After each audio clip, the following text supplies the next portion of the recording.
नमस्ते बच्चों, रिमझिम दीदी आ गई। और बच्चों, हमारी आज की जो कहानी है उसका नाम है भाइयों का प्रेम। हाँ बच्चों, तो एक बार क्या हुआ कि राधे श्याम नाम का एक आदमी था। वो अपने घर में अकेला था। उसको बाहर कुत्तों की भौंकने की बड़ी आवाज आ रही थी, तेज तेज। राधे श्याम जो था वो डर गया। वो बाहर निकला घर के। उसने देखा कि बहुत सारे कुत्ते एक आदमी के ऊपर भौंक रहे हैं। एक आदमी खड़ा हुआ था और कुत्ते उसके ऊपर बहुत तेज भौंक रहे थे। राधे श्याम ने कुत्तों को डंडा मार के भगाया वहां से। छू छू, जा यहाँ से, जा जा जा। बच्चों, कुत्ते तो भाग गए। और जैसे ही कुत्ते भाग गए, वो जो आदमी था वो चक्कर खाकर नीचे गिर गया। राधे श्याम ने उसको छुआ तो देखा कि उसका शरीर तप रहा था बुखार की वजह से। वो घबरा गया। उसने पूछा, भाई तुम कहाँ से आए हो? वो आदमी कुछ भी नहीं बोला। वो तो बेहोश होकर नीचे गिर गया। राधे श्याम ने बड़ी मुश्किलों से उसको सहारा देकर उठाया और अपने घर के अंदर ले गया। रात का समय था, बड़ी तेज तेज हवाएं चल रही थी, ठंड भी बहुत थी। उसने उस आदमी को अपने घर में बिस्तर पर सुला दिया। अब बच्चों, सुबह हुई। किसी ने दरवाजा खटखटाया। ठक ठक ठक ठक ठक ठक। कौन है? कौन आया? तो जब राधे श्याम ने दरवाजा खोला, सामने उसकी पत्नी रानी खड़ी थी। राधे श्याम ने कहा, अरे रानी, आ गई तुम? हाँ जी, मैं शादी में से आ गई। बड़ी अच्छी शादी हुई मेरी भतीजी की। अरे अच्छा अच्छा अच्छा, आ जाओ आ जाओ। तो पत्नी अंदर आई। वो रात को किसी शादी में गई थी। जब अंदर आई, उसने देखा कि उसके घर में कोई अनजान आदमी लेटा हुआ है। उसने अपने पति से पूछा, ए जी, ये कौन है? आपके कोई मित्र या रिश्तेदार है क्या? अरे नहीं रत्ना, ये मेरा कोई मित्र या रिश्तेदार नहीं। रात को इसके ऊपर कुत्ते भौंक रहे थे। इसको बड़े तेज बुखार था, इसलिए मैं इसको घर के अंदर ले आया। अच्छा जी, ऐसा कीजिए, मैं इनके लिए ना गरम गरम दूध बना देती हूँ। इससे इनकी तबीयत ठीक हो जाएगी। आप इनको जगा दीजिए और हाथ मुंह धोने को बोल दीजिए। तो बच्चों, राधे श्याम उस अनजान आदमी के पास गया। उसने जब उसको उठाने के लिए उसका शरीर छुआ तो वो बिल्कुल ठंडा पड़ा था।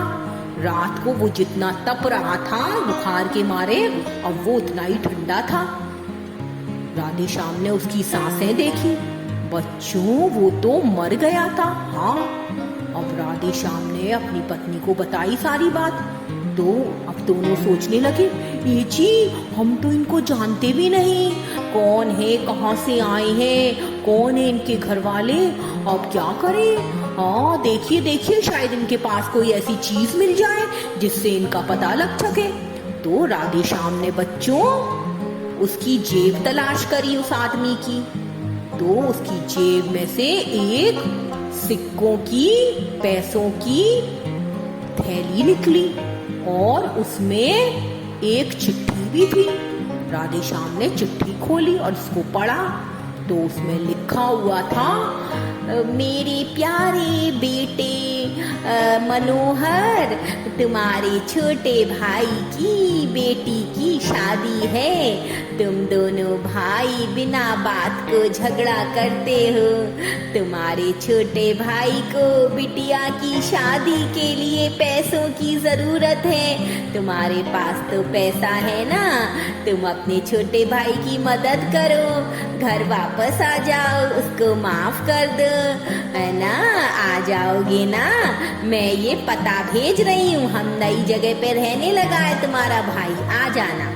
और बच्चों, जब ये चिट्ठी राधे श्याम ने पढ़ी तो उसको समझ आ गया कि ये मरने वाला जो व्यक्ति है वो मनोहर है।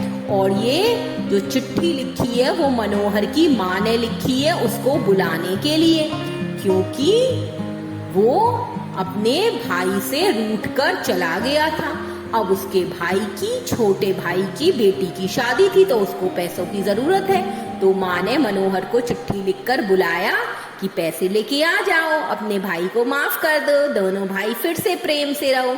तो इसीलिए मनोहर अपने छोटे भाई की बेटी की शादी के लिए पैसे लेके जा रहा है। अब बच्चों, राधेश्याम ने सोचा कि इसका मतलब रानी, इन पैसों की बड़ी जरूरत है वो इस आदमी के भाई को, इसमें पता भी लिखा है। मैं ऐसा करता हूँ, ये तो पास के गांव का ही पता है, मैं एक गाड़ी लेता हूँ किराए पर और चला जाता हूँ इसके भाई और माँ के पास और बता दूंगा उनको कि ऐसे ऐसे उनके बेटे की तो मौत हो गई है और ये पैसा दे दूंगा। तो पत्नी ने कहा, हाँ जी ठीक है, यही ठीक रहेगा। पता नहीं वो बेचारे कितने इस समय जरूरत में होंगे, बड़े दुखी तो होंगे, पर आपको जरूर जाना चाहिए। और बच्चों, दूसरे ही दिन सुबह राधेश्याम चल दिया वो पैसों की थैली लेकर उस आदमी के भाई के गांव में। वो घर पहुंचा तो घर के बाहर से उसने कुछ आवाजें सुनी। उसमें आवाज आ रही थी, माँ कह रही थी अपने छोटे बेटे से, अरे बेटा, तेरा भैया जरूर आएगा, मैंने उसको चिट्ठी लिखी है, तू चिंता मत कर, अपनी बिटिया की शादी बहुत अच्छे से होगी, तू ना फिकर कर। माँ, मैं भैया के पैसे बिल्कुल भी नहीं लूंगा, भैया मुझसे झगड़ा करके गए थे गांव छोड़ के, मैं नहीं लूंगा उनके पैसे। अरे बेटा, कैसी बातें करता है, तेरा बड़ा भैया है, वो तुझे बहुत प्यार करता है, ऐसे ना बोल बेटा। नहीं माँ, मैं ऐसे ही बोलूंगा, भैया मुझसे झगड़ा करते हैं, हाँ मैं उनके पैसे को हाथ भी नहीं लगाऊंगा। अरे बेटा, तभी बच्चों उनके दरवाजे पर नॉक हुआ, नॉक नॉक नॉक नॉक। कौन आया है देख बेटा जरा। तो छोटा भाई दरवाजा खोलता है तो राधेश्याम खड़ा है सामने। राधेश्याम कहता है, क्या आप मनोहर के छोटे भाई हैं? हाँ मैं हूँ मनोहर भैया का छोटा भाई, बताओ कहाँ से आए हो, तुम कौन हो? तो बच्चों, राधेश्याम वो पैसों की थैली और वो चिट्ठी मनोहर के छोटे भाई को दे देता है। अब वो उसको चिट्ठी को पढ़ता है और पैसे देखकर कहता है, अच्छा तो भैया अपनी गलती नहीं मानते हैं, इसीलिए उनको शर्म आ रही होगी और उन्होंने आपको भेज दिया ये पैसे लेकर, खुद नहीं आए वो। ले जाइए ये पैसे, मुझको ये पैसे नहीं चाहिए, भैया को वापस कर दीजिए। तो बच्चों, उसकी माँ बोली, अरे बेटा ऐसा क्यों बोल रहा है, देख मनोहर तेरा भाई तुझे कितना प्यार करता है, उसने पैसे भेजे ना तेरे लिए मेरे बच्चे। नहीं माँ, मैं उनका ये पैसा बिल्कुल हाथ नहीं लगाऊंगा, वो खुद तो नहीं आए ना, उन्होंने बस अपने दोस्त से ये पैसे भेज दिए। तब राधेश्याम ने बच्चों उसको बोला, अरे भाई, अब तुम्हारा मिलन अपने भाई के साथ कभी भी नहीं होगा, वो तो इस दुनिया से चल बसे, पर इतनी बीमारी में भी वो तुम्हारे लिए ये पैसा लेके खुद आ रहे थे, वो तुमको बहुत प्रेम करते थे। ये तो और बच्चों, राधेश्याम ने सारी कहानी सुना दी मनोहर के छोटे भाई और माँ को। अब दोनों रोने लगे। भैया, ये क्या हो गया आपको?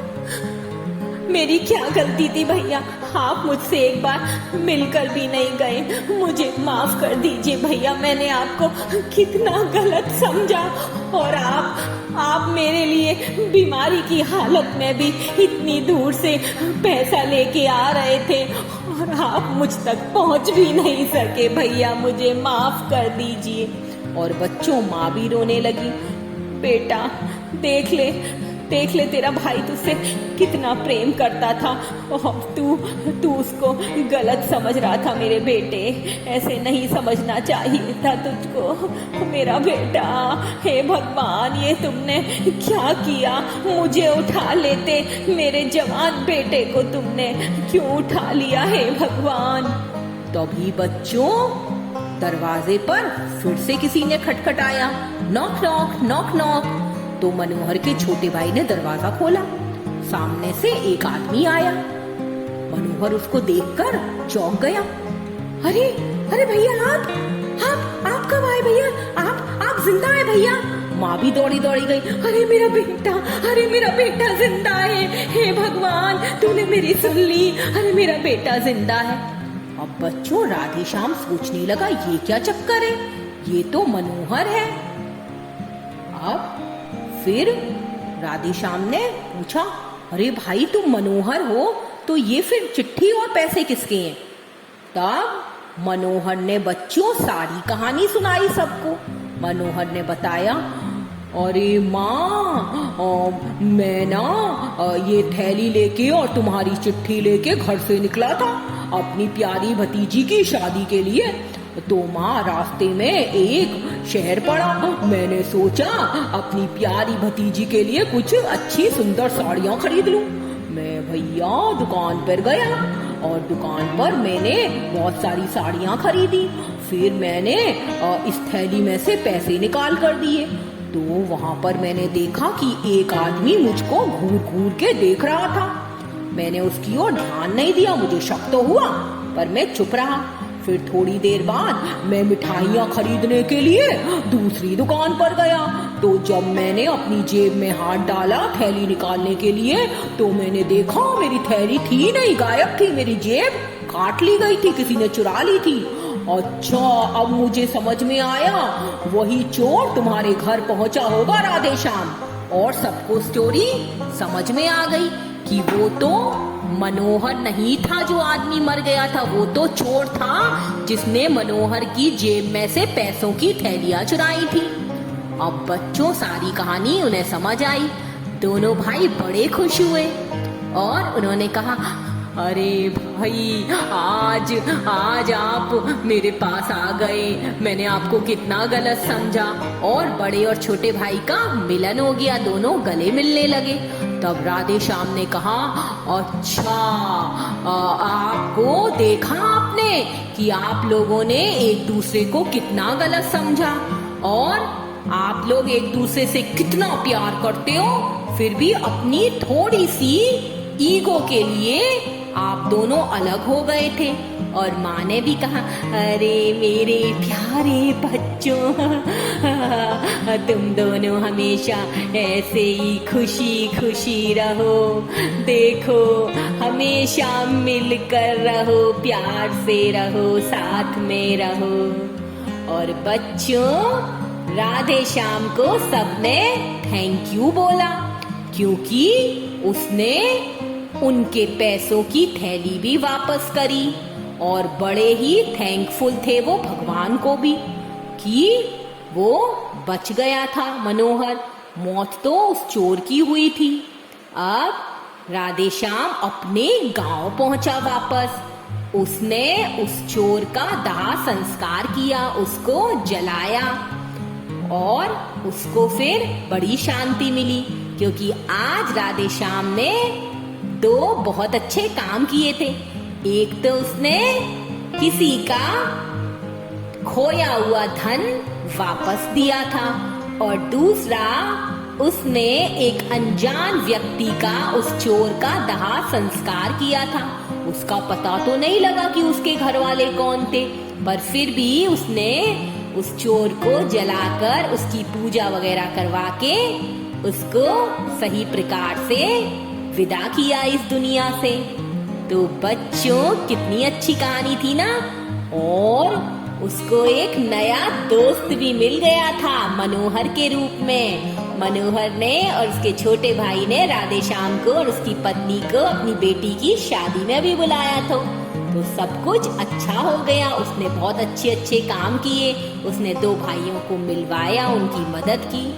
तो बच्चों, ऐसे ही अच्छे काम करते रहने चाहिए और छोटे से मनमुटाव से, अपने दोस्तों से या भाई बहनों से या किसी से भी लड़ाई झगड़ा नहीं करना चाहिए। सबके साथ बड़े ही प्रेम से रहना चाहिए। हाँ, छोटी छोटी गलतियों को माफ कर दो, सबसे प्यार करो और सबके साथ खुशी खुशी रहो। ओके बच्चों, गुड नाइट, स्वीट ड्रीम्स।